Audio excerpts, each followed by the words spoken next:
Let's see if this goes live.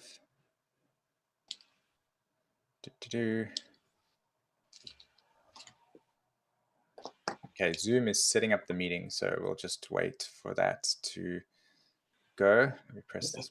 I lost my red pen. Oh no.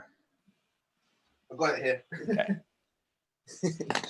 You need it because it's working. Okay, so this is the first time that I'm actually doing something like this on the YouTube level. I'll probably edit it a bit. So hello everybody, welcome to a Raising Vibrations conversation with Philip, and today we're just going to be sort of looking into the depths of, well, the human psyche at this point in time. And one of the things that I'm fascinated about at the moment is the nature of how humanity is kind of trying to balance these polarities of yin and yang, or masculine and feminine, and what that looks like on the surface in terms of the way that we identify with these multiple levels of personality traits that we see ourselves at. So I know that you have some material that you want to share with us today, and well, I'm deeply intrigued to hear what you've put together and what you feel that could contribute to our ability to process some of the madness that is essentially taking place in our world at this point in time. So yeah, take it away. Like, if you want to tell us a little bit about your channel and let people know how to know about you, and I'll post Philip's actual page in the chat box and in the comment section below, so you can go and see your work as well. So yeah, take it away. Go ahead. Well, thank you so much for that brilliant introduction, Simon. I'm very grateful for you sharing and opening up this space to hold this broad conversation. And yeah, just share a little bit about myself. Like you said about the madness that we're going through as in the world, and so you come to the right person for a little bit of madness. But I also like to be quite concise with what I have to share, because I'm quite a feminine kind of guy. As a Libra rising, ruled by Venus, I've got my Sun conjunct Neptune, and I've got my Pisces. I've got my Mars in Pisces, and I have a Mercury and Uranus conjunction. So there's a lot of the feminine energy and a lot of the masculine energy. Mm-hmm. And so this is very important for the whole message. Yeah. Because really we're here, and I'm clearly a gentleman, if you will. Well, in my chart, I actually have Mars and Venus in a closing phase relationship. Like, they're literally seconds apart from each other in that closed conjunction as well. And I can definitely see why there is a resonance in terms of this idea of, culminating the way that we inwardly and outwardly relate to ourselves and what we value and so on and so forth, about, roles, gender roles and stuff.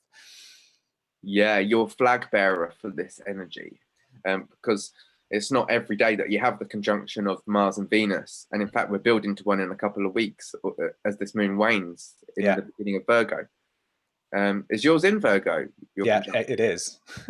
It's cool, isn't it? The last one was too, but it's not that everyone is. Like, it's not that every time that Mars and Venus. Is it about every 18 months they come together? That's right. The last conjunction was at 18 degrees Virgo, if I'm not mistaken, and my Mars and Venus are at 16. So wow, conjunct in Virgo again. Hilarious. Anyway, that's very appropriate, Mike, because that's opposing my Jupiter in Pisces. And so it is very much the perfect polarity to discuss that, Virgo and Pisces, because Virgo is the synthesis of the body, that gives us the opportunity to create media here in the physical world. Mm-hmm. And yet Pisces would be more of how we are inwardly reflecting on our experience. Like, what do I think of myself? What does he think of me? What does the audience feel about me? And how am I conducting that with my own introspection of this grand waking illusion that we share in our physical experience? Very real physical experience. It's dense, it's hard, because that which we give our attention to, that which we give our authorization to, is the manifest here in this physical reality. Mm-hmm. That's why Saturn is actually exalted in Libra, because Libra in the glyph, it's not so much about relationships, it's about the intellectualization of that which we see. And so Saturn in Libra defines that which we give our power to, gives it, solidifies it. And the glyph of Libra is that sunset, because although I'm flapping my gums talking right now, when you watch a sunset, there's no necessarily need to talk. You can do it on your own and you feel great presence, or you can do it with a loved one, and all you do is simply hold hands very often because it's breathtaking. Absolutely. Absolutely. Yeah. So in terms of the conversation today, I've kind of labeled it as the wholeness agenda. And as we were discussing just before we went live, it was kind of like a way of how the rising of the feminine energy within our consciousness at this stage has in some way, shape, or form been kind of misdirected, or there's obviously with so much of the energy coming to the surface, we're not really sort of 100% sure of how to categorize it in a way in how it becomes authentic, like what is the actual essence that's rising.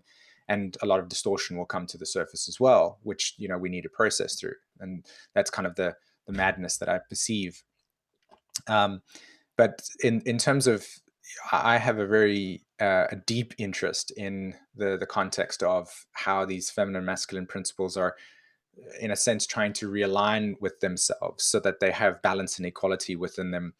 And I think the Pluto and Scorpio generation have a lot to do with what is the way that we could integrate these polarities into our society so that we build a society that is structured around these principles of wholeness, instead of sort of maybe an extreme masculine integration into our culture that then by nature represses feminine traits. And then because of that being the case, of course, an uprising must take place in order for feminine energy to have space, right? And that's where we kind of get the clashes between gender roles and feminism as an example. I mean, these, in my view, aren't really actually, natural movements. And that's a very controversial thing to say, but let me explain what I mean by that. Those movements will not naturally actually exist if there wasn't balance. So because there isn't any balance, of course, the universe wants to balance it. And, we're just sort of emphasizing energy. I hope that makes sense to a lot of people. And so what we're going to be talking about today and what you're going to be sharing is, in a sense, kind of touching on what it looks like in its most authentic sense, the rising of feminine energy, and how we're actually trying to integrate it into ourselves going forward. So yeah, like I love what you said. Like well, basically, to mention the Pluto and Scorpio is very important, because it's a water sign, Scorpio, which is a feminine, receptive quality. Water is feminine. And yet Mars is the ancient ruler of Scorpio, and Mars is masculine. And so, but also Pluto is like the higher octave vibration of Mars. So that's the modern day ruler of Scorpio. And the Pluto and Scorpio generation are somewhat the middle, if you will, like I feel, of the current dynamic. I mean, there's people older and there's people younger, and so we haven't been empowered. So many of us still live with their parents. I live with my mum, and I'm gasping. She's gasping, but very grateful for me to. I'm grateful to have a space. I'm gasping to get free and give her own space, even buy her a house, because I know that when I empower myself and when we empower ourselves, it's going to be mighty powerful. That is Pluto and Scorpio. But it can seem completely unempowered when it hasn't done so. And it's for us to empower ourselves. And this is a great opportunity in the times we're at currently. And so that energy, when it's been pushed down, is a bit like a toilet. It's a crapshoot. Because a bit like in Ghostbusters, not that I've even watched that movie particularly, it was never my cup of tea when I was younger, to be honest. I believe that they had a bit of a problem with the sewers, and there was just rubbish everywhere. And it wasn't a pretty sight, something like that. And that's a bit like the feminine energy. It's been kind of pushed down by the patriarchy, and we've not had the appreciation of the feminine qualities within our society or within ourselves. And so we could say that the feminine energy is that introspection. It's the recepting within ourselves, like the Pisces energy. Which is another water sign. It's a bit like when we actually take time in meditation, when we take time to reflect inwardly on what we feel. And because we've been told that we have to go to work, we have to do, we have to pay attention to what is real, and we shouldn't be daydreaming, looking out the window, which is what I did when I was at school. I was a right daydreaming, looking out the window, chatting kind of person. And eventually they lost interest in helping guide me along, and they kind of let me do my own thing, almost not a dunce's hat, because I was a very nice person, but it's almost like, well, he's not being naughty, but he's not being helpful. His questions are tying us too out of the box, and they're keeping us well off the curriculum. So let's just put him on a table on his own where he can't distract anyone, which was incredibly disempowering for me. Yeah. However, I'm empowered right now to share with you, which is very enthralling. Yeah. And so, I mean, we could talk about these gender roles a lot, which we're going to get into, but let's just slip into the astrology for a moment of the current. Mm-hmm. And it's very important and very exciting to talk about these from two different perspectives, I feel. And they're the perspective of Venus and Saturn.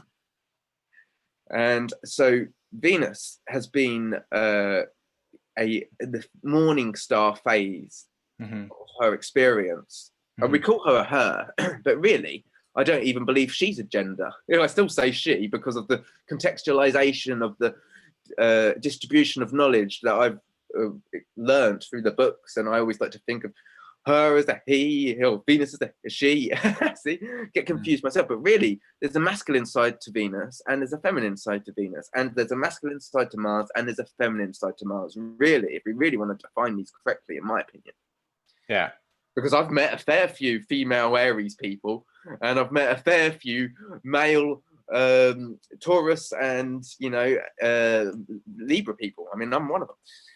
Anyway, so Venus has been the morning star since she went retrograde into Scorpio last year, and she actually, for the first time, retrogressed back through Scorpio into Libra, her own sign. I'm going to stick with her just where we're here. And so Libra, as I've already mentioned, is the masculine expression of Venus, because it's this intellectualization of how we observe and witness ourselves through other things, whether it's a beautiful orange, a beautiful sunset, or a beautiful person like Simon, or a beautiful person like, oh, she's a beautiful lady over there. All of these kind of different aspects.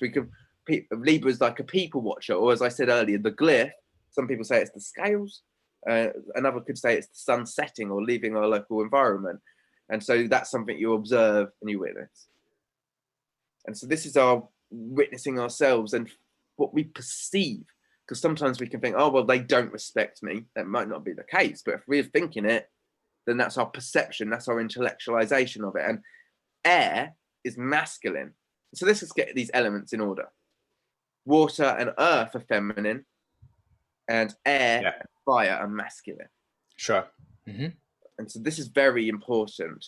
And so just to kind of clarify in terms of why would, because I had a question recently actually from somebody that had said, why would we associate feminine qualities to water and earth signs and masculine signs? And the thing to understand about the principle of these two at the core of them is that masculinity in and of itself is an energy of expansion and opening to expansion, basically. So if you think of like the sun, for instance, and the sun's core is a feminine principle because it's the dense thing that just stays, and then a sun flare that comes out of it would be perceived as a kind of masculine principle where it just shoots off and explodes, but it can't hold sustenance because it's just going off into the distance. So fire energy or air energy in itself, those signs are very exploratory in their nature, right? So communication and dialogue.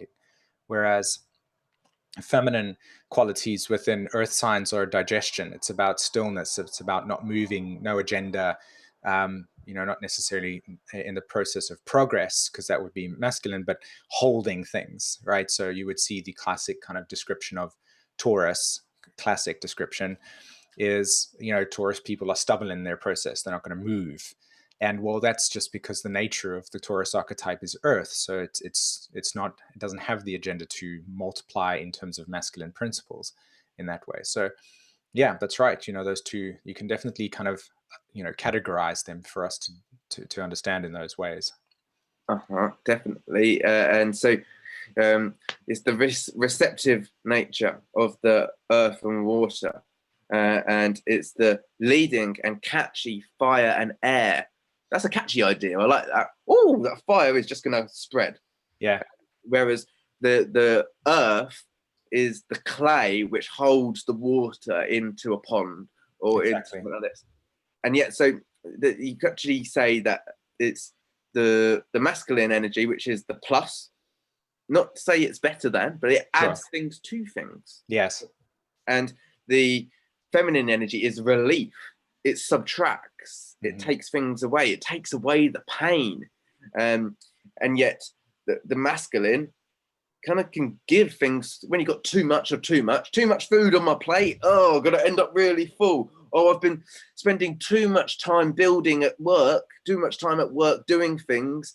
I'm exhausted, or now my building's crumbling down because I built too many stories on it. It's way too high. And so, you sometimes even need nature to take things away. We need to find the kind of ambience or balance between those two things. Sure. Another analogy quickly before I go back and talk about the astrology is that actually a masculine penis goes into a feminine vagina, and that's how you get an impregnation. And the woman holds the baby, but it wouldn't be there without being open to receive the sperm, which makes the impregnation. And so that's very important because that's creation. And so this is creation on many different levels. That's how we create baby and life, but we create in many different ways when we're opening up to receive different conceptions, whether it's an idea or a project or whatever it may be. And so Venus is the morning star, is more of the Taurian kind of self, kind of feminine attribute to the process of Venus's extended cycles.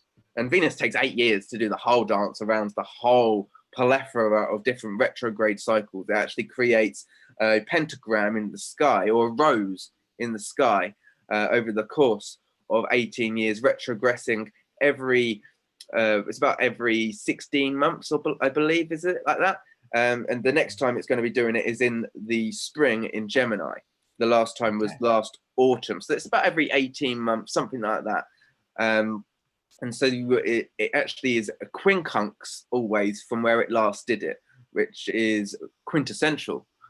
It's very beautiful because that's what creates the Fibonacci golden ratio of this rose or pentagram that it makes in the sky. It's very Moorish. It's that we all want, and Moorish in Spanish means amor. It means love. And so Venus is love. Yeah, attraction as well. Ooh la la, yes.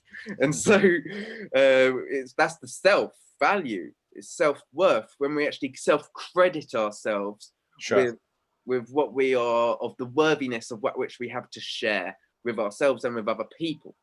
And so the morning star does what it says on the tin. Morning is a bit like grieving. It's like, oh, I wake up in the morning and I'm sad because sometimes that's what you do when you realize you're losing something, right? You wake when you go to a funeral. And this all sounds a bit suddenly it's taken a bit of a depressing turn. But no, this is a process that we experience every morning. Sometimes it's like, oh, it's too early, but really we've got to find the joy. And when you go to a funeral, you've got to find the joy. My friend, actually, she helped me build my website, and she lost her last partner this week. And I said to her, if I can really remember last night, I just said a few short words. I was like, she says that I don't feel like I can be able to speak right now or anything like this. And I said, well, you're exactly where you're meant to be. And it might not feel joyous, but it's real. The love is real, and it's the playing like the movie real, and the thoughts and the could haves and the would haves, and that's the love, and that's real. And you're mourning, you're grieving, you're in the moment, and it's monumental because moon is mood, and it's about every moment that you're experiencing. It's another feminine planet because it's like, or if you will, I'm sure it's got a masculine side to it, but like it's Cancerian watery energy. So Morning is when we're letting go of the layers. We're shedding the layers of things that haven't been valuable to us, especially since Venus had its retrograde phase in Scorpio, going back into the intellectual sign of Libra. And so it's completely different flavor. I mean, it took about 150 years for Venus to be doing its retrograde phase in just Scorpio. Prior to that, it would have been doing it from Sagittarius to Scorpio, but it's just been doing it in Scorpio for 150 years. And this time it did it into Libra, and it's still going to be doing it in Scorpio, still initiating for another 30 or 25 years or so before it starts doing the whole thing in Libra. So it's a process, a real extended process for most of our lifetimes. I mean, I certainly wasn't here when it was doing it in Sagittarius. No, exactly. And so this shift between the morning start and the evening start is a more regular thing. It's like a micro of the bigger macro.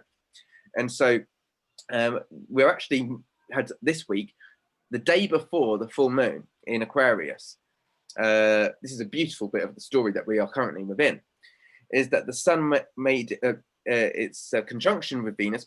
Venus was in the heart and the throne of the sun at 21 degrees of Leo, the sun's home sign. And so that actually is a cazimi aspect. And when it's combustal, like the Venus is under the rays of the sun for about 3 weeks. And you could say that's Venus in the underworld yet again, although she's not retrograde. This is the burning away of the stories much more at a greater level, because the whole process since Venus has been the morning star, since after her retrograde phase in autumn last year, we've been shedding these layers. And that relationship doesn't suit me, but yet I'll go back for a bit more because I love it. And we're trying to learn our self-worth. We're trying to learn our value, and we're going to have things slammed in our face. We're going to catch our fingers in the door, catch our tails under the rocking horse until we learn our lesson. And so we've been tested. And in life, you get tested before you get the lesson. And this has been the summary of that lesson. And so really what we've learned now is to really assert our boundaries about how we are valued, how we have got stuff to share which is worthwhile. And that aspect of the cazimi, which only lasts for a couple of days or even less than that, a matter of hours, is really an empowered moment of really realizing the message in our heart when Venus is in that center space of the sun. And so now Venus takes the lead, although Mars is in front of the sun and Venus, and Venus is still traveling with the sun for a few more days yet at the same degrees. She's actually in front of the sun now. And eventually she'll be visible again in the sky, because the morning star means that Venus is the last visible star in the morning sky before it becomes daylight. And so she's the light bringer. The sun will rise just as Venus is disappearing a few degrees above it. And that's what has been going on all year long, and even at the end of last year.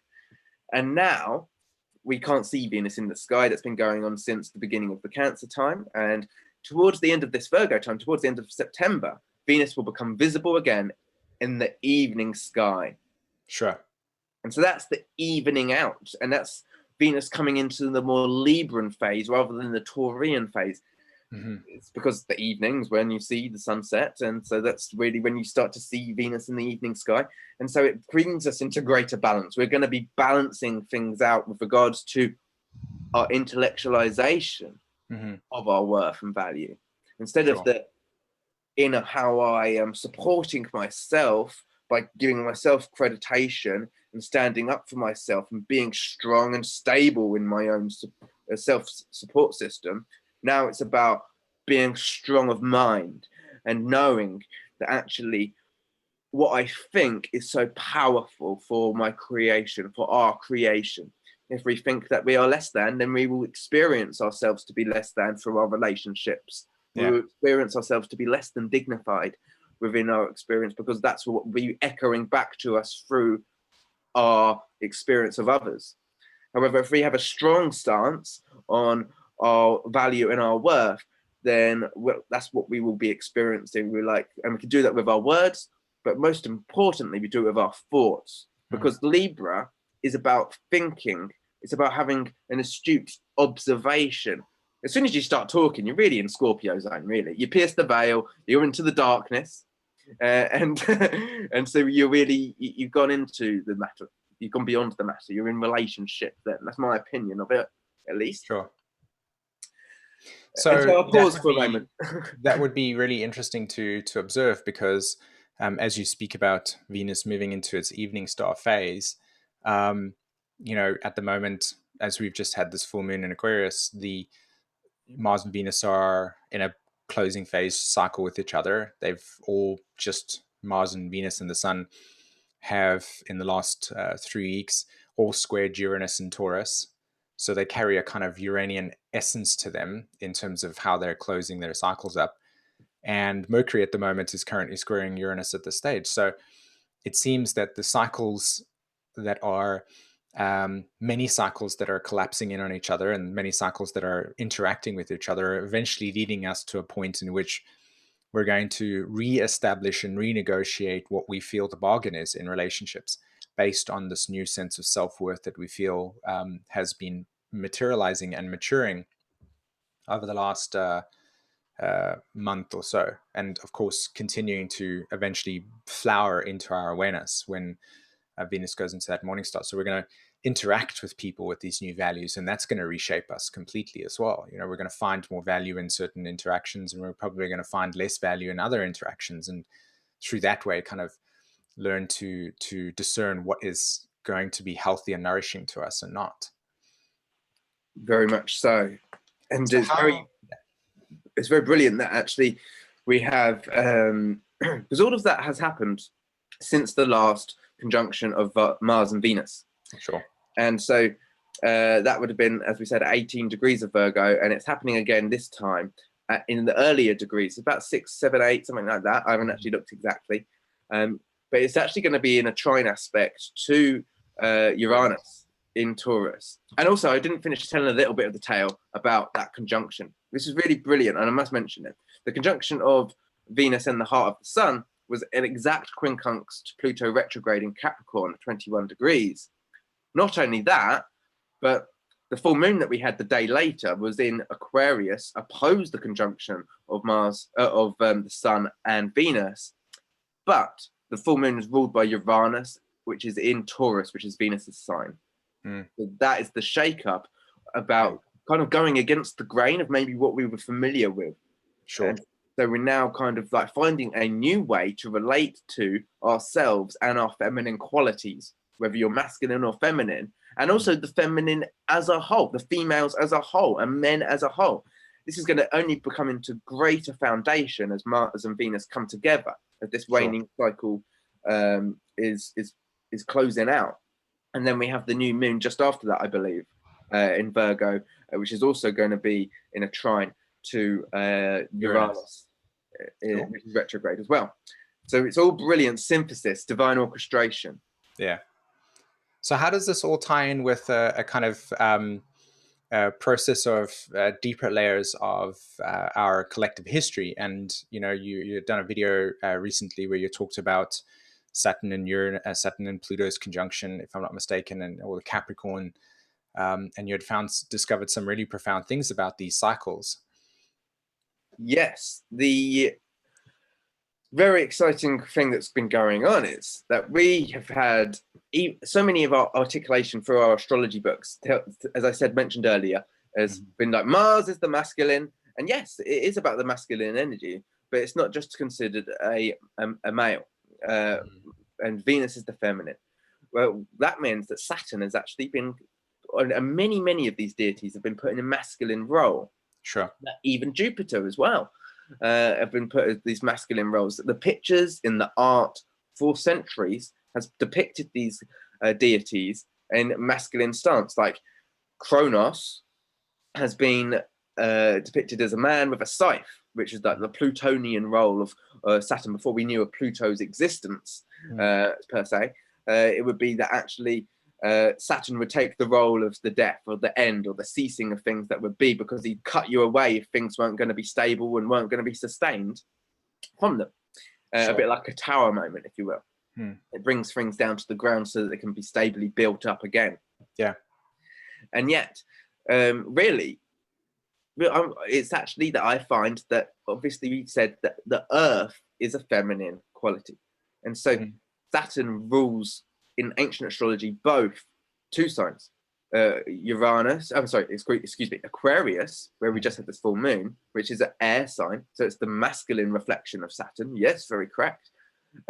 However, Capricorn would be a feminine reflection of Saturn, and if we look at that as the goat with a fish tail, because it's got a bit of a fishy tail. I mean, there's something not correct about that tail. The story of Capricorn, it's been depicted as this old grumpy old man, and no, it's actually quite a feminine, receptive.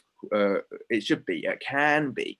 And so we've looked at the structures, and yes, the structures of this world have taken a very masculine dominated stance. They'd be like, well, we're going to stick with the old. We're going to do things by rules and regulations, and we're not going to listen to your emotions. And so basically, this is something that we have seen change very much with the North Node in Cancer. We're like learning to appreciate the movement of our emotions, with how we feel in our guts about our emotions, and how that is actually something to be celebrated. I mean, not poo-pooed, not shamed, but actually put on a plateau and maybe put first and respected very highly. And so this is something which is incredibly important, because we're seeing that we're redefining and coming back to the root. And if we really look at the root of Chronos and synchronicity, it's about the synchronization of time, but time is ruled by Capricorn. But really, the old crone is an older, let's say an old woman. I see it as an old goddess. Sure.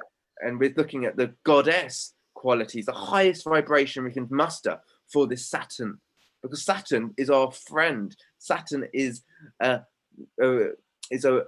quality that gives us foundation and support. It's actually teaching us how we are our own parent, and we don't need to go looking to pull on the apron strings of a lover, of a mother, of another. We are the foundation and support system of ourselves.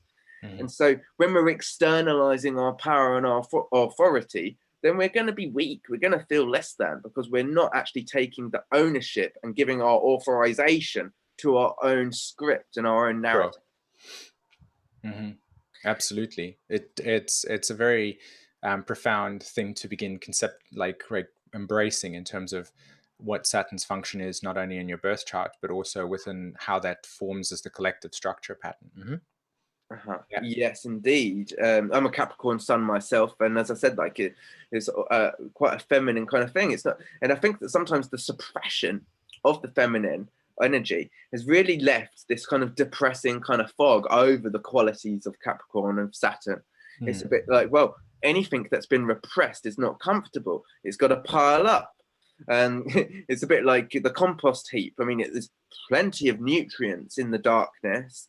And there's plenty of gold that can be alchemized from things that get suppressed and repressed.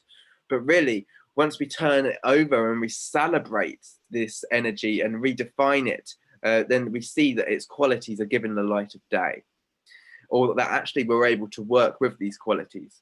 And so this has been like, okay, we're not spiritual beings. Because this is we're like, okay, we've come from evolution, and we're just we're cavemen, and before that we were monkeys, and all of this kind of thing. This is the story that we've been told, and this is the story that we get told in our schooling systems. And we also get told that everything's out here. We've got out of space, and we're not taught about the inner space in school. It's only recently very progressive scenarios that would be taught meditation or yoga in a school. Sure. In assembly, you might have a moment of a prayer or something like that. But really, it's all about the physical and owning this and working towards that. However, now we're including more and more of this natural, gentle receptivity. We're actually including more of what is to go inwardly. And so this is really what we're coming back to, because there's a foundation here, and we've lost our root to our foundation. And Jupiter is currently in its home sign of Sagittarius. It's going to be joining Capricorn, going into Capricorn in December. It's going to be joining Saturn, which is in its home sign of Capricorn. At the moment, it's been there since the end of 2018. It's going to be there till the end of 2021. And it's there with Pluto. And these three deities, these three planets, these three archetypes have not been in the same sign for quite a while. Maybe about 400 years they were in Taurus. Sure. But it's 735 years since they were all in Capricorn. And so this is very, very important and really quite amazing, because it was in the year 12,086, I believe. It might be 12,084. I'm not actually 100%. I can actually share the chart with this. We could actually see that there was an amazing stellium in Capricorn with the North Node. And there was actually a full moon eclipse on what was the 24th of December, just after the winter solstice, which we know as Christmas Eve. And so back in that year, I was like, wow, what happened that year? I had to do a bit of research. I will share the chart so we can get a quick eye shot of it. But I did a little bit of research. There wasn't too much to come up through Google search. I can imagine. There was a change of a king, I believe, but also the only thing that I could find was actually that there was this room, there was this myth that started, and this myth can be taken a few different ways. It's called the Pied Piper of Hamelin. Okay. And it was actually recently redepicted in a book by Russell Brand. But this is Pied Piper kind of played his pipe, and in one telling of the story, it ferried out all of the rats or all of the cats. So there was no cats to eat the rats, is another way this has been told, of the city. Sure. Another more dark, sinister expression of the story is that the Pied Piper stole all the children from the city, and he was a paedophile. Okay. Well, that's quite a scary, fear-mongering kind of style. Sure. I've got my own opinion on it. And this is that actually it's the awareness of the Christ consciousness. And this isn't a religious stance. Christ is just the Christos. It is the holy secretion of wholeness that you get from your pineal gland every cycle. Correct. This is exactly. This is our anatomy. Astrology is beyond the chart. Astrology is beyond the time. It's very grand in the chart. But astrology is about our anatomy. And in the East, this is very well known and never was forgotten or passed by. And this is why there's many great medicines that you can do using different techniques on the body as a reflector of the whole. So when it comes down to this secretion of the DMT, we know that actually we are the center of our experience. And every day when we're asleep in REM sleep, we have this kind of very lucid experience when we're in dreamland or the astral realm. But this is a process where actually a seed comes down from our pineal gland every month, down our spinal column, down to the bottom of our solar plexus. And we have the opportunity not to waste this seed. It doesn't mean that sex is bad, or it doesn't mean anybody's bad. It just means we have the opportunity, by not getting frustrated or not getting too angry or not polluting our bodies with this thing or that thing, which are quite toxic, that we can actually raise this Christos, it's called, or this charismatic energy back up our spinal column. This can be done via various different practices. I'm by no means an expert, but it's a practice that can really be empowering. And there's like different glands like near the anus that you can even pump this like energy up. I mean, my ex-girlfriend told me that she'd do this just to get a nicer tush and and to make it more firm. But really, it's about really kind of like raising this energy up back to the chrome dome, back up to the crown. And so this is what else another word for crown? You could say a feminine word for crown is tiara. And so it's tear, which is like the drop that we go down, that we release down there. Or tear is another word for level. That's right. And Ra is that inner sun inside, or it's the pineal gland, our third eye. And so this is the level of Ra. This is another word for tear is story. This is our story of our inner sun. And this is what we're here to cultivate within our creativity. This is pretty deep. And so this is the inner deep reflection of astrology. And so really, again, we're going to see that this is how we're saved by the inner beauty. And in the story Beauty and the Beast, Beauty is the feminine, and her name is Belle. And Belle is like the cerebellum or the bull in the labyrinth. And actually, there's a part of the brain as well, which is actually called the superior brachium, which is actually joining both hemispheres of the brain together. Mm-hmm. And it actually has actually looks like a fork. And so this is what brings these two things together. And this is the anatomy here. And so we can get caught on this one path where we're looking at the physical, one side of the brain, if you will, and we can have this other inward. So we've got the left-hand side of our body and the right-hand side of our body. And this is like a why that it makes in our brain. And we're always going, why? It's a question that we're posed to by reality. Someone's like, oh, you got to stick to the right-hand path. You've got to stick to doing what's right. You got to go after that job. You've got to get that money. You've got to pay for the roof above your head. You've got to pay for the food on the table. Excuse me. And so we can get caught on just one path, and yet actually the synapses that we've been weaving together through meditation here, and we can find that it's quite a real hard work to find that we get clarity and we don't get bogged down by thoughts, and we could easily be pulled back to the pattern of what's familiar. And yet if we really work together, we can weave between these two polarities.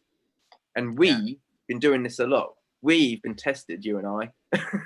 And so I was gonna share just quickly when you use that diagram of left and right, and of course tuning forks have a lot to do with the nature of frequency, which is a Uranian dynamic, and Uranus really is the context or the energetic impulse that allows us to follow the unique trajectory that is what the soul's path is. So it's that point of impulse that says, okay, flash that side or that side, and the flash can occur when you look at a light bulb, for instance. You'll notice electricity and the light bulb have the two forks as well, and then the connection between the two creates the spark, right? So this is the divine spark we're talking about. Eureka. Right, exactly. And I like to see the asteroids in the chart as the connecting bridges between these two polarities, in terms of we all have, many people can be born with similar kind of charts in that sense, but the position of the asteroids can really emphasize stories that you live in your story of your soul's journey that is uniquely different. So you can have kind of Lucifer in different places, and that asteroid really personifies the structures, and of course masculine and feminine principles within each of these asteroids, Ceres being a feminine in its nature and Lucifer in a sense being more masculine in its approach. They kind of bring the synapses of the left and right brain together in order to build a wholeness, in a sense, because that's ultimately what we're really talking about here is the formation of wholeness awareness, and how we're through these polarities essentially being forming realities that are just being primary feminine in nature. And so this is deeply in the moment awareness, and then also then moving over to the masculine side and just being very progressive, not to be mixed with progressive in terms of progressive thinking, but assertive. Maybe that's the better word, right? So we're kind of like finding that, and between the balancing of these two polarities, we're kind of getting a little bit sort of confused about what it is that is wholeness, which is primarily what we're seeing in the world today. And we're kind of all trying to get that sense, which is why this information on some level is essential for us to contemplate on, in terms of how we can digest it in our own lives. Very much so, yes. And so really, if we look at the what is very used a lot is the sound. Sure. And is actually a vibrational frequency which is said to be the original sound of the universe, or it's actually AUM. And it's that humming that brings both hemispheres of the brain into wholeness. It brings them into unified consciousness, because it rattles them both together, and then they're coming to that one frequency. So really, we've got to find that we're looking for ambiance. We're looking for calmness, because if we're going to be really excited, like I've been getting it in this presentation, it is really exciting to think a lot. It gets really quick. Your mind goes really fast.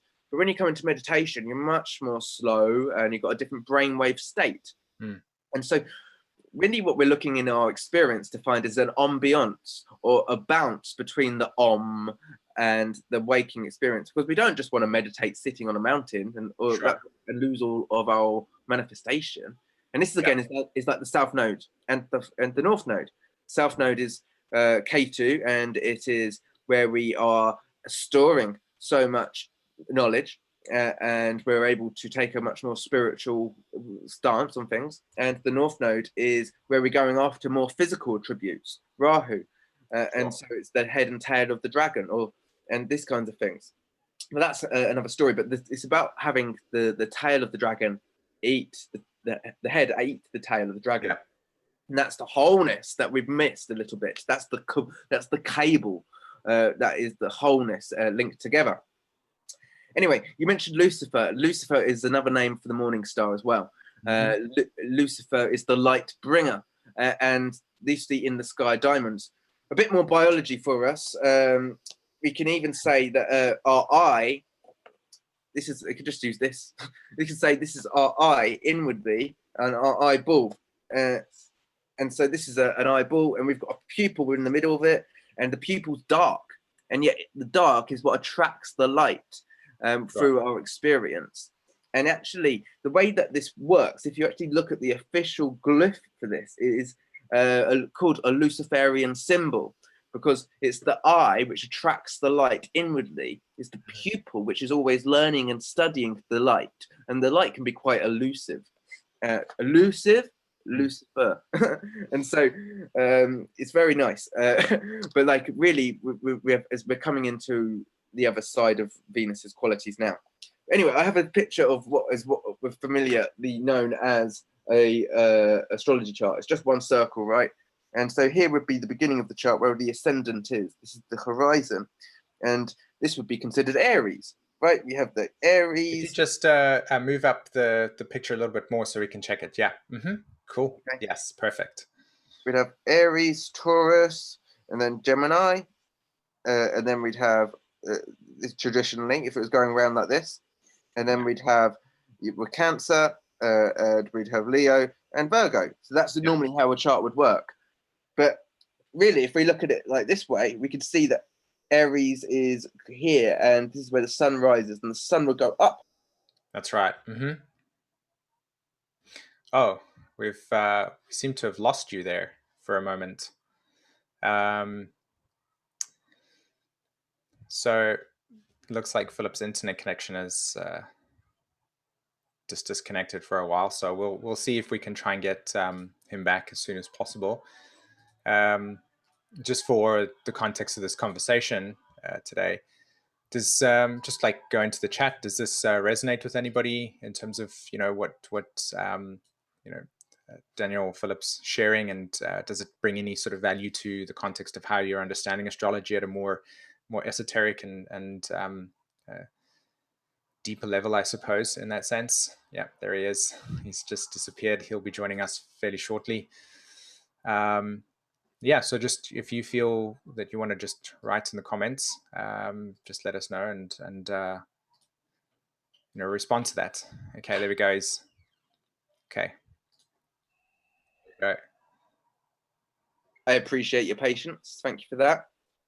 Okay, you're back. And so currently we're at the noon. Here in the UK, it's noon, and sure. The reason I'm rushing is because I know that we've both got to get on. This is by and I'm going to get this in the next 10 minutes, if that's all right with you, Simon. Yeah, absolutely. Go ahead. Okay. So 6 a.m, the sun rises with the equinox, when that is the beginning of Libra time and the beginning of Aries time. And so we've got equal polarity, 12 hours of day and 12 hours of night. Sure. In those times, that means that the sun would be at the top of the sky at noon. And that, depending on the time of year, the sign would be different at these times. But at the top of the sky is the 10th house. And that's when the sun would give us no shadow, which is very interesting for this whole palaver. But anyway, the sun continues its journey and goes into the evening out. And then it goes beneath the horizon, or it's actually in our local vicinity. And so that's when it goes into the darkness and would go into this other circle. We're going to use 2 circles here to express this, because this is called the sine wave. Hmm. This is actually the science of all things. This is the astrologos, and this is one of the greatest things that astrology has to offer us. Sure. Because it's actually the conception and understanding of our bodies and our astrophysics and quantum physics. Mm-hmm. And so the sun rises on this path, goes to the top of the sky, goes into the evening, and then it goes underneath, if you will, or not local to us. And then by midnight, the sun is the furthest away than it could possibly be from the top of the sky, from where we would see it right above us. Yeah. And yet it's going to start coming back. It's going to start returning to where it started, and there'll be a new dawn, a new day, and we'll be rising and shining. And so that's like this snake, this S, and that's what we call the sine wave. Mm-hmm. And this is the yin and the yang. I'm more familiar. I'm going to have to do this a few times because that's to really get this synthesis across. Yeah. But that is like the science of time as it works with that astrologos. We may be more familiar with this as the sine wave of the yin and the yang polarity. Mm-hmm. And so we have the yin and yang sign, right? Yes, exactly. And there's darkness in the light, and if you could say that this is the light in the darkness. Which is why when you look at like the I Ching, for instance, it gives a deep, intimate reflection of how things actually, you know, materialize through day and night and how things transition. Mm-hmm. Yeah. Okay. Yes, very much so.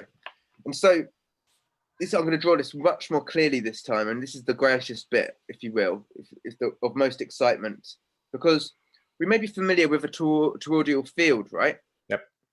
And that is like a mini atom, or you could say it is also like our aura field.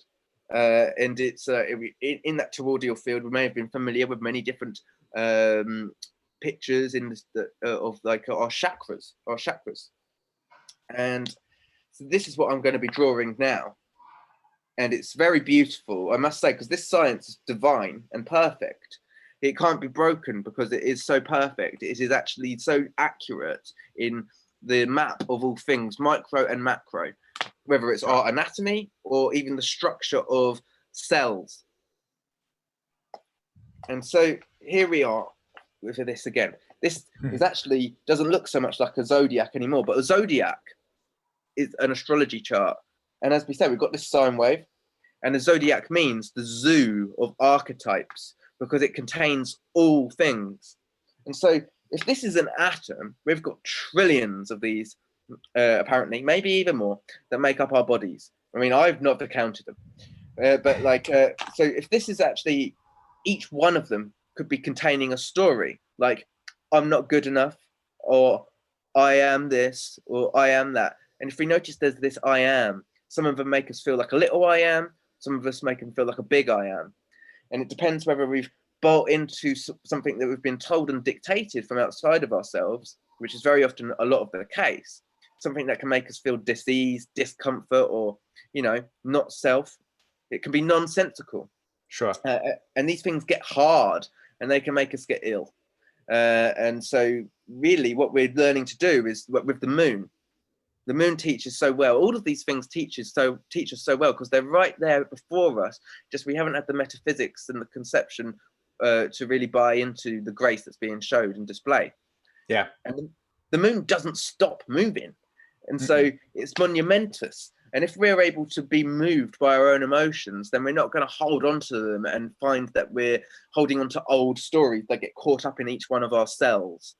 This is very important for our inner reflection because it's this inner reflection of going into our darkness that we get to resolve the discontentment, get to feel out the old stories. This is why therapy and meditation is so beneficial, especially with astrology practices, when you're using a chart to regress the chart through like a progressed scenario, or even look at prior transits that have affected our evolution along our experiences.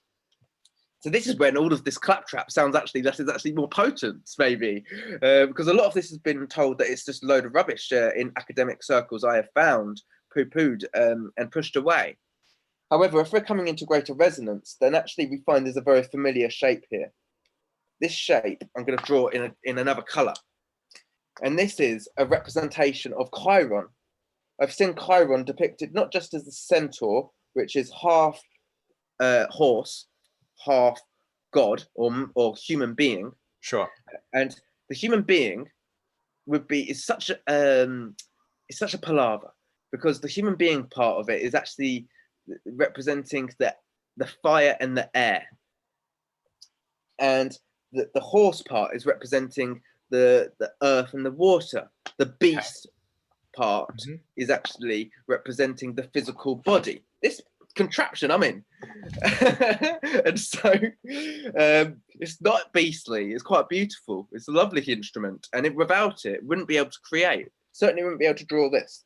And so this actually is another depiction of Chiron through the sands of time. It's like an hourglass, right? And you can see like dead sexy, like, oh, it's an hourglass figure that we've got. And so the sands of time are ticking, and they fall through here like dust, like stardust. And so when we're actually receptive to things coming outward, then they come inwardly through this funnel, and yet feeling them, they go out through this way. Anyway, I've got to get back to Venus now. And so there's this is called electromagnetism. And so the feminine is magnetic. Correct. And it is minus. It subtracts, it takes away. It's not less than, it's a quality. It's not just a quality, it's equality. Well, just very quickly, just think about the nature of the magnetic strip on your credit card or bank card, for instance. When you're paying for something, the currency of your blood, your currency, is being extracted in exchange for the thing that you're desiring from a masculine perspective. So you're plussing something for yourself, and something's being taken away from you, and then the other person is having something taken away from them, but they are being plussed with their finances, and you're being deducted from your finances. So there's the masculine and feminine principle there, but you're receiving something in terms of the chocolate bar that you took, and they're losing the chocolate bar that was there. And so that's how you can really conceive these types of what you're sharing here in a very sort of visceral sense. That's a great analogy. I've not thought of that one before. It's also very good to, another one would be like a battery. Yeah, precisely.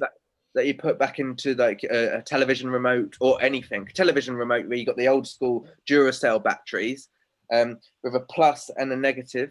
And what are those? They're known as cells, like a battery cell. And so again, this is our cells, this is our atoms. And if we look at atom again, it's about the A for Aries. And basically it's this is which we are uploading with the masculine. Anyway, I'm getting lost there. I'm going to talk about this. There's two different types of waves. Electric is very short. It's the short wave. And it's straight down here. It's the direct route to the heart from up the top to here. This is the center. This is where the heart is, in the middle. And so we draw a little heart here. We can actually draw all the chakras down this middle bit here, because this is our body where I've drawn this hourglass. And that's why it's Chiron, because Chiron is the centaur, and this is the center. And even in ancient religion, whether there was Yahweh or another one would be Jesus, the Jesus would be this figure. And that is each one of us. We are the center. And they would be said that in the story, in those biblical tales, it would be like Jesus had two thieves, one to his left and one to his right. And the thieves are only the waking experience, that which we experience in our lives, because they can steal our attention. You're like, oh, I'm getting things like, I want that cake. It's stealing my money. I've been paying too much things on my credit card. What's going on? And so really, but we learn most greatly through those experiences. Through our relationship to things. And so this is like a record. Like, oh, the old record. But last night I had an Indian, the old thing. And it was like, and so it's like a record that spins round and round, like the disc that we're learning things on. And it's got loads of different grooves that we find ourselves in. And so it's Venus going around in its morning star phase. is actually this, and it's actually the long wave. It goes like Sure. this. Okay. And so really, when this is as I say, the magnet, and this is the electric. And so this would be air and fire, and this would be water and earth. This is the earth plane, the dialectic plane. And so it is the level playing field. It's not to say that we live on a flat earth. That's maybe more of an elusive concept as well. I would say that maybe it's much more of a holographic representation. It's a very good analogy, because Sure. one of the things that happened, if we really got to pull this full circle, Yeah. is actually that it was back in 1286, and I will share the screen with that stellium as we close, as I finalize this, that we were in the cosmology of knowing that we were at the centaur. Okay. And I'll get back to that, and I'm nearly done because I know you've got to get off. But this is Chiron, and so we are the healers. And it is through time, through our relationships, when Venus goes retrograde and we get dragged into this old clothes set, this old relationship to how I comb my hair, this old relationship where I meet someone brand new, but they're oh so familiar. Because we've contracted to meet people at these particular times, whether it even could be a child that we're coming into our experience, which is going to teach us. Because we've actually manifested a child. We've gone into a relationship, and 8 years later we might be like, oh, now we're pregnant in this relationship, and then we have a child that brings up a lot of maybe kind of reflection for us. Maybe it's our parents.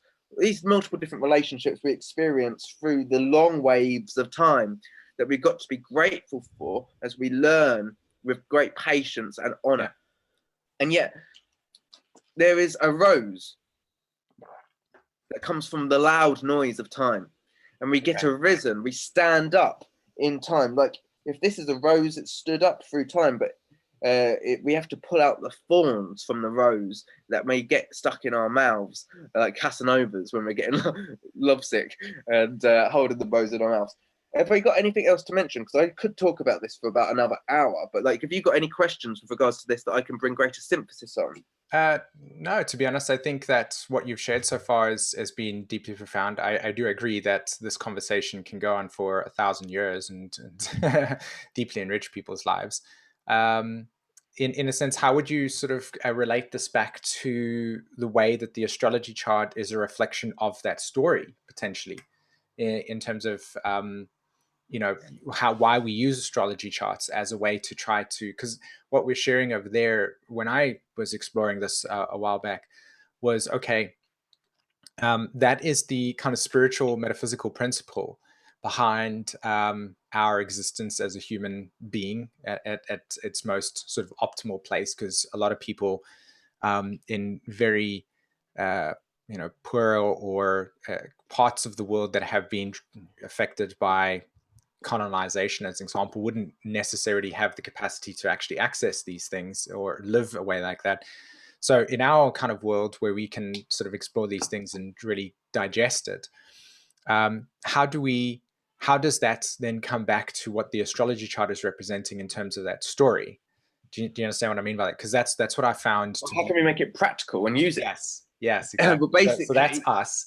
And so how does the astrology chart say, oh, this is your story? And then, I would imagine that many people who are not in such dense cultures such as ourselves have already got much for us to learn from. Sure, i.e., when they're gardening, it's a meditation. It's not always that you have to sit on a rock next to a pond to be meditating. You can do something practical that is meditating. Even walking. If you're walking at 2.5 miles an hour, then that's what gets the cogs turning. And it's not all about exercise. It's about releasing the grief and releasing the stagnant emotions and getting into the center of your being.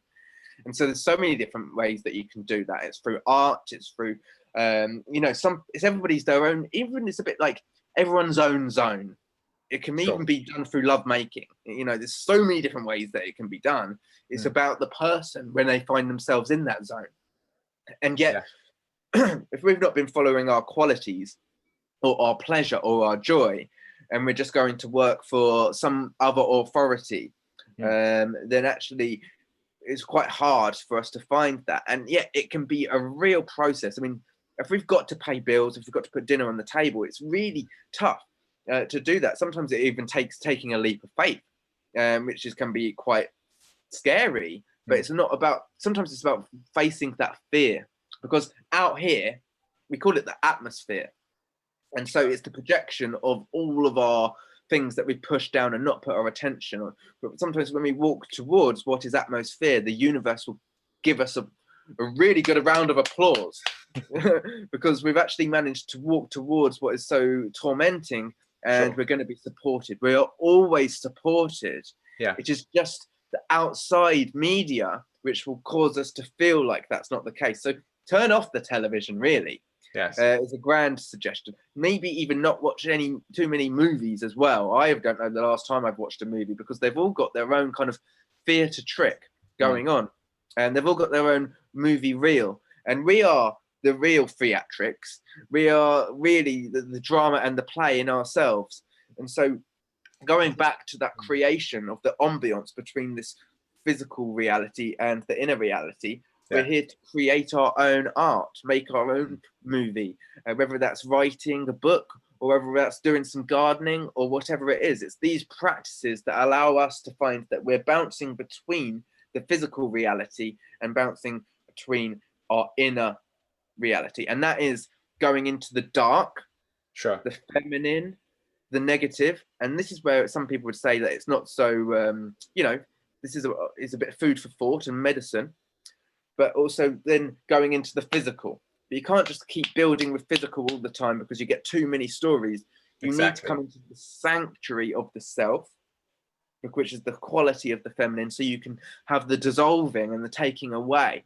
Because every problem has got a solution in maths, and we are the solution to every problem that we've got. And now I'm going to share my screen, if that's all right with you. This is going to be much quicker than the other bits.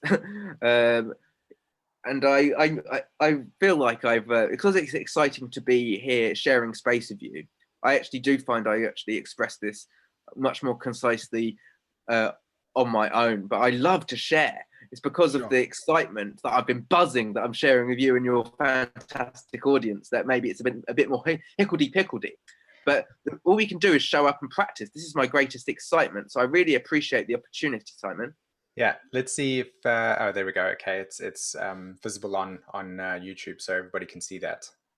Cool. Well, this is the eclipse that we've got going on this year. The day, it's Christmas Day where you are, maybe, depends where you are, really. Or it might be the 26th of December where I am, at 5 a.m. It really depends where you are. But regardless, we can see that Venus has really moved to almost halfway around the zodiac from where she is currently. She's currently at like 23, 24 degrees of Leo, and she turns into the evening star and will be visible in the sky when she enters Libra, which is at the end of September kind of time. And that's really exciting. And so the journey continues. But like in the beginning of December, we have Jupiter ingress into Capricorn. And as I said earlier, that'll be the first time in 735 years that we've had the kind of stellar event of stellar event of Jupiter, Capricorn, and Pluto, all in Jupiter, Saturn, and Pluto all in Capricorn, with the South Node. And so when the Sun and the Moon join the party, we have a new moon, as you see, at 4 degrees, conjunct Jupiter at 5 degrees. That enough is crazy, pretty cool and exciting. And so really, if we're looking at Jupiter starting out a new journey, leaving its home sign, we can see that actually, a bit like a new moon, we're not quite sure what we're building yet. When the moon has just been new and it moves into the second sign from where it started, we don't quite know what we're building or moving towards. A bit like with Jupiter, with this new conception of our own belief, our own self-belief, our own self-awareness, what we're being taught, what we're learning about, a bit like that up direct string. It's real taught rather than the loose long wave. Anyway, so it is that we've got this conjunction going on, and it will be in January, a few weeks after this, that we have Saturn and Pluto actually at the same degree at the 12th, on the 12th of January to 2020. So all of this is a massive, massive time for us. It's big to have Saturn in its home sign, let alone to have all of these guys there as well. Playing around, exactly. And so really, the South Node's here as well.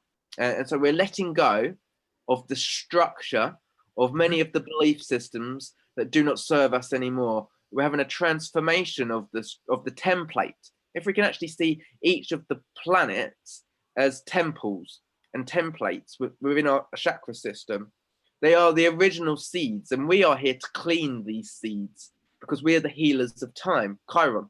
We're the centaur of time. And so we are actually coming to clean up through our own meditation, through our own waking experiences that are beneficial to our meditation, the different energy points within us all. And this is really what is the awareness of this practice and the constructs that we're able to give power to now that this information is readily available and not suppressed as it has been for many, many centuries. And so that is amazing, right? Just to think that each one of these, oh no, I'm going to re-say it one more time. It's worth saying one more time. You've got the crown chakra. We've got, I'm no expert on the chakras. We've got the throat chakra. We've got the heart chakra. We've got this navel area, and we've got the root chakra.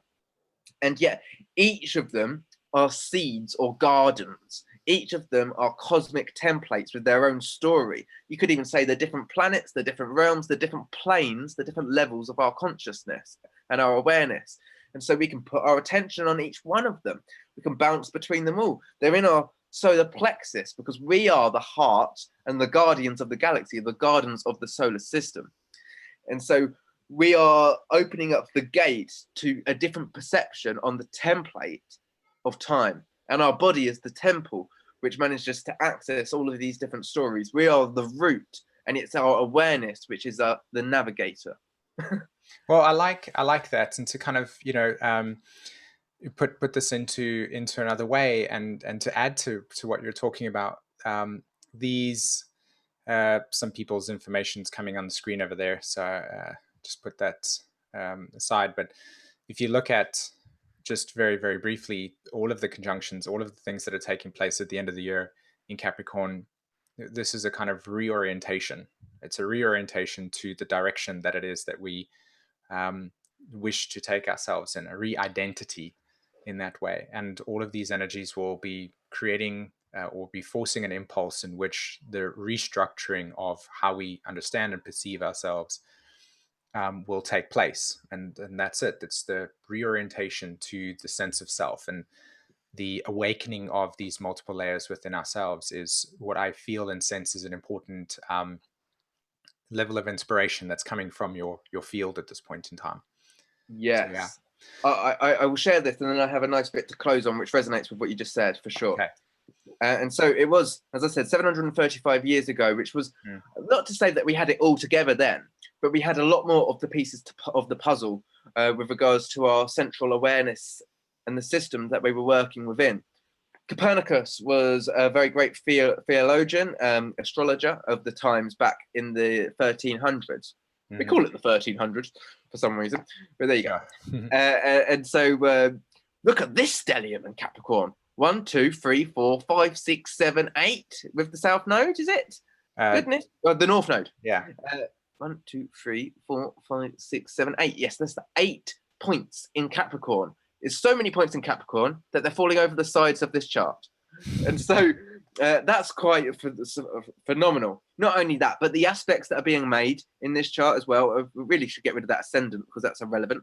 And just to clear it up a little bit, because I think it's really phenomenal chart. This really set the foundation moving forward from 1284 to where we are presently. And so we see that this sun is a full moon, sun and the moon opposite each other at 10 degrees of the polarity of Capricorn and Cancer, making a sextile to Chiron in Pisces and a trine to the moon from Chiron to in Cancer. Does that make sense? Yep. We got the conjunction of Saturn and Pluto, which is very close by 2 degrees in this eclipse that we got going on this December, just a couple of days after the solstice. But that will be coming into its entirety in January the 12th. Obviously, it's 3 weeks later. But this actual conjunction was exact to the degree at that point. and it's opposed Uranus in Cancer. Wow, that's phenomenal. Not only that, goodness gracious me, you got Mercury within a degree of Saturn and Pluto, and they make a trine to Neptune, which is retrograde in Virgo, and Virgo the Neptune Virgo actually makes a sextile to Uranus. What's really phenomenal about this is that actually Neptune would have done a few cycles since then, maybe about 5 or 6, but it's actually in its opposing sign of its home sign in Pisces, where it currently shall be in this next upcoming one. All of these little details are great for the synthesis of this whole ridiculous experience. The North Node is actually at 4 degrees of Capricorn, which is where the Sun and Moon meet this December. That's very important to remember about how this is bringing the galvanization of this whole relationship between these two eclipses. But it's the North Node, not the South Node, because the South Node is at 8 degrees. And so Jupiter is like taking up that position. So there's a lot of synchronicities between these two charts that are going on.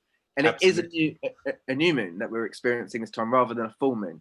And so this was about releasing the feminine emotion, the attention on the inner of the emotions and putting them down and maybe saying they're not valuable. And it's about coming into a more physical stance and belief system. We have Venus retrograde and Mars here as well. So there's again that conjunction that we spoke about earlier, Venus retrograde that we spoke about earlier. It's very, very amazing, this chart in itself. But Absolutely. The way it relates to the upcoming eclipse, well, that's just phenomenal too, if you ask me. Because I see that this set the template, because I'm going to bring it back now and we'll bring it into completion. So basically, back then, Copernicus worked with basically the Earth at the center. We weren't following the sun. The sun was above us on what was considered the plane, and the moon was also. The sun was also local. It was actually local to the Earth, not so far away than the moon, very close. Sure. And they were both much smaller, to give a real greater perspective. There wasn't this big grandiose gobbling fireball beast of the sun. It was actually much smaller than the Earth physical plane. It was just like what I liken it to give greater awareness. It's a bit like when you have an incubating baby in an incubator and you have a light to give life to it. That's what like the sun does for us in an Earth. Another analogy would be like when you're growing crops in a greenhouse and you put like a light in there to grow the plants more. And so that's what like the sun does on its cycle. I mean, that's a real explanation in itself, but which I can talk about in another time. But like it's like the sun has this pulsating different ratio through the seasons where it's incubating us on this physical realm of the Earth. And through the moon goes on an infinite cycle with the sun, which makes a figure of 8. This is what I've come to learn. I may be wrong. I mean, I don't know everything. I only know a little bit, but I don't know nothing. And so really what we're learning is that we're returning to this because this was the root of all things, because it placed us at the center. And this is very empowering. There's a few things that gives greater strength to this, and that is the stories that have pulled us away from that. And Sure. that is the cosmology that we work with, the balls, the spherical planets, which I actually relate to the planets as each of our chakra systems, the templates within us. Mm-hmm. And yes, they're reflected outwardly in our sky, but they are actually maybe much more reflections of something much deeper and more profound within the oceans of our consciousness. Okay. And so another analogy that took us away from our awareness was the telling of the story of the tale of dinosaurs, which is quite amusing because dinosaurs were killed by a comet in the tale, in the story, and the comet came from outer space. And we buy into that at such a young age through, it's like a mythology and a biblical tale of its own. And if we're at the center, if this is our garden, Sure, this is our Eden. This is the end zone. This is our home. Home is where the start is. Oh, I mean, or is it where the heart is? Or is it both? But really, what we're coming to realize is that Copernicus was actually, it wasn't a less evolved Copernican theory. It was actually maybe much more our root. And it wasn't written in his story. It was written in our heritage, and you can see it in the architecture of many different temples across the lands. In much of the art, it works entirely with this Imagery. astrotheology, and the zodiac being the root of it all, Yeah. because it includes the zoo of all the archetypes. And you could actually spend an hour talking about Aries and how it relates to it, an hour talking about Taurus and how it relates to it. Each of the planets, they're all a whole story within the library of complexity of it all. Yeah. And so to close, heritage is heritage. And the root is where the seed was. And we are star seeds. And there is benefits to the NASA stories as well. We shouldn't be throwing all babies out of the bathwater. Yeah. Because a star, as we're taught by NASA, is a little pinprick of light in the night sky, but yet it's already exploded. So it's wholeness in its darkness. A bit like on our phones, we've got a pixel and we've got the darkness. Yes. And so we're like the little pixels, and yet we're also wholeness. We are all things. We're the source when we access our inner self. Yes, yes. And so now when we realize that we're seeding consciousness by bringing light, like how the sky marries the earth, the horizon marries the earth, we are bringing light in, like the eyeball brings light in. When we're pupils of this, we're always learning. I mean, I'm always learning. I don't know much at all. And this is always becoming much more more grounded and much more realized. Yep. And so really what we're all doing is we're all learning together, and nobody is better than one another. No gender role, no body. We're all equal, and we all have the opportunity to be grateful for how we're learning from each other in this experience. And so this is that yin and that yang, and we're the silvery lining between it all.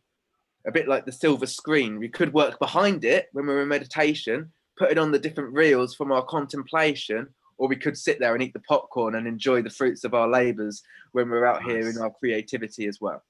Brilliant, brilliant, amazing. Loved all of that information, and it's cool to be able to observe the context of how we are made up, and how through the divine sort of process of the sun's movement through the signs from Aries all the way to Libra, and then as it dips into the dark parts, or the furthest away, that all of these are archetypal reflections of our own building blocks, essentially.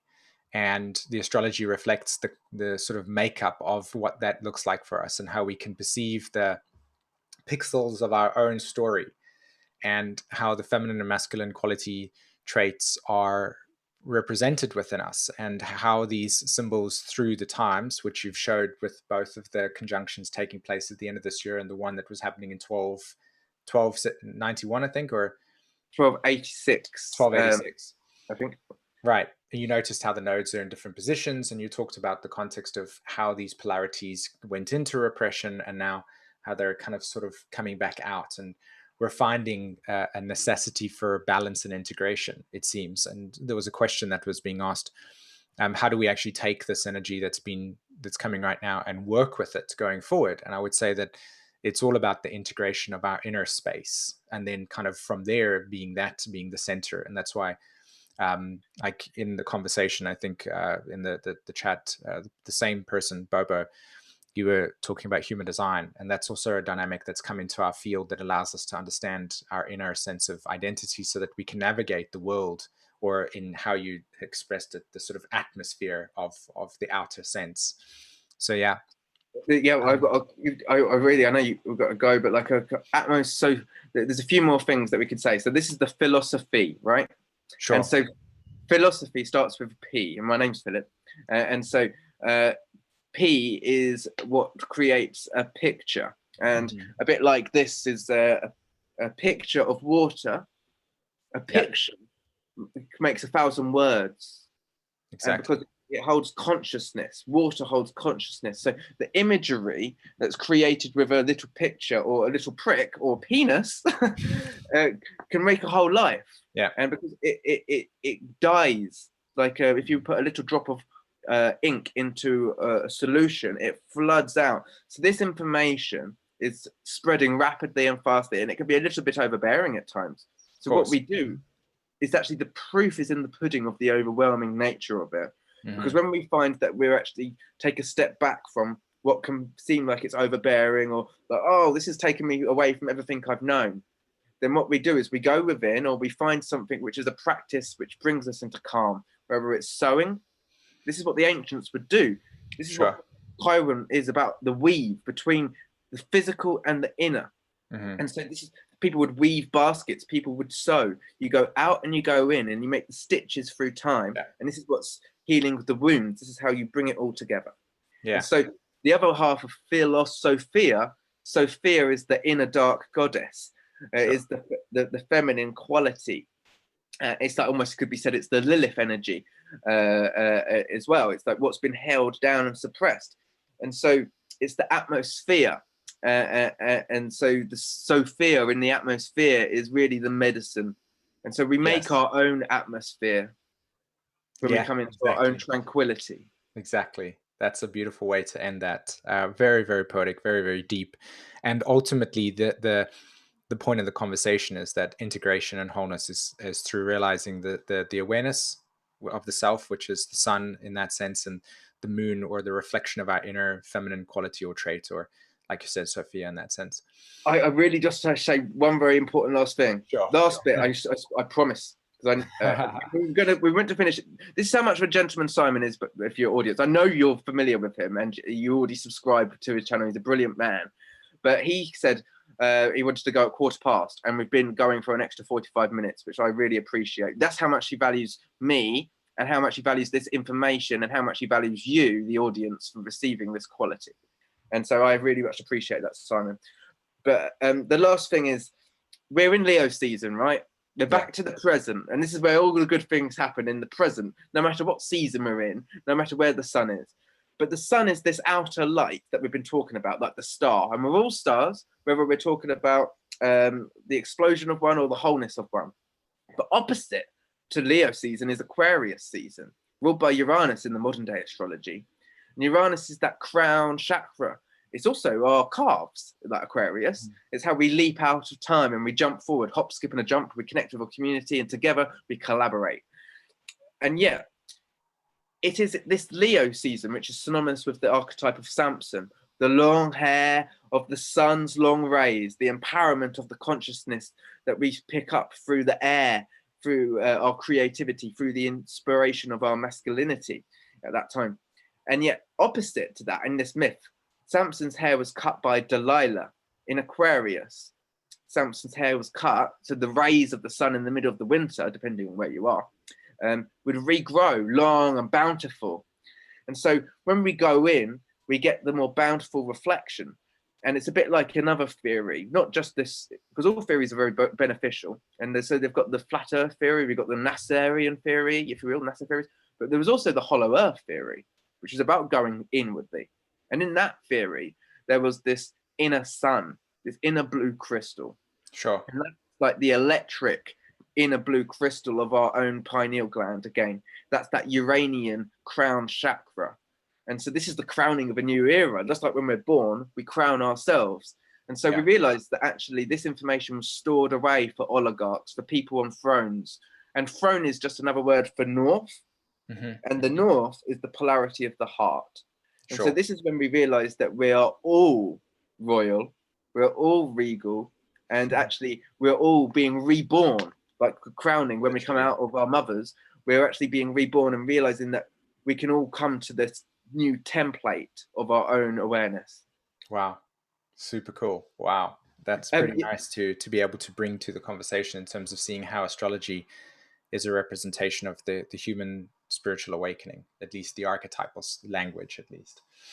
Yes, and so basically human design is very fantastic, because I've been learning that I have to not really always put myself out there, but wait for the people to notice, like a beautiful flower. And so you came to me for me to share, and this has given me a greater opportunity, rather than me to be like, hey, I'm causing a noise over here, looking weird over here, got loads of out the box information to share. But you give me the opportunity. So you've actually honored my human design in doing that, which I'm very grateful for. And if people are interested in this kind of information, I don't just share all about metaphysics. I also do very grounded practical chart analysis on my channel, as well as very poetical, philosophical videos as well. And I hold astrological consultations. So if you would be of resonance, then feel free to subscribe to my channel. It is Philip Daniel Miles on YouTube. Yeah. Or you can reach me for a consultation at unityaroundthecorner@hotmail.com. Via email, we can have a mutually beneficial repertoire where we can organize a time to meet. Or you can visit my website, which is unifyingperspectives.net. Let me do that. Unifying perspectives.net. Thank you so much. And so you've been brilliant today for me, Simon. You've been raising my vibration, and I really respect your brand and all of what you offer up. I feel great resonance and have done for many years before we even communicated with all that you bring together into synthesis, because you've got a very grounded and practical, generous way of sharing out the box information in a very, very beneficial way to absorb and digest as well. So I think what you do is tremendous. I'm deeply grateful for that a lot. And I've just shared in the chat box for everybody that wants to know more about Daniel. You can actually just click on the link over there, and I'll paste it in the description as well as like your YouTube channel, so people can go and check you out and see what you're vibing with. Thank you so much. No problem. I really appreciate it. Okay. All right, peeps. I definitely have to jump on to the next thing, but it was amazing to travel with you on this fractal, and another way to see what Uranus in the third house looks like in terms of just an exploration of knowledge and trying to bridge that into something that expands our awareness, which I hope that on some level it's provided value for people. I'm sure it has in every sense. So yeah. So I'm going to bid you adieu. I'm sure you probably want to say your piece, as it were. Well, thank you so much for people watching, and I know that it can be quite of a roller coaster in itself with the energy of how I share. If you're not familiar, especially whether some of this information, if it was seeming quite alien or different, then I appreciate your patience, and I intend that you have been able to find some value in what has been shared. I appreciate you being receptive to that. Cool. All right. Okay, everybody. Have a wonderful day. Take care. Bye-bye.